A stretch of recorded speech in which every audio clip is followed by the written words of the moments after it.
Para sa mga student ko sa saxophone and dun sa mga kabibili lang sa akin ng bagong saxophone, ito yung tatlong YouTube channel na makakatulong sa inyo na mapabilis ang pag-aaral. Okay, number 1 on our list is Saxplain. So, meron siyang iba't ibang kanta and makikita nyo yung fingering ng bawat note.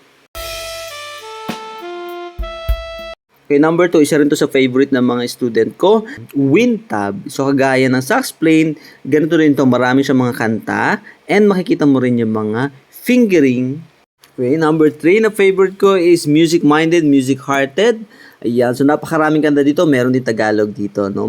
Kaso medyo intermediate na to kasi wala siyang fingering and wala din siyang letter na nakalagay. Only notes. And number 4 is channel ni Noelito Aquino. Yan. Very good friend ko yan si Noelito. So makaganda rin to. Marami siyang mga OPM na nilalagay dyan. Ganda ang mga selection niya ng kanta. And pinaka-last and pinaka-importante is yung channel ko. Channel ni Archie Lacorte. So, tuturuan kayo para kung paano bumili, kung paano mag-start, kung paano ang tama, kung paano ang mga recording and marami pang iba. So, ayun, yun ang mga channel na makakatulong sa inyo na kahit wala kayong teacher, kahit wala kayong tutor, is matututo kayo mag-play ng saxophone. So, ano pang hinihintay nyo? Subscribe na!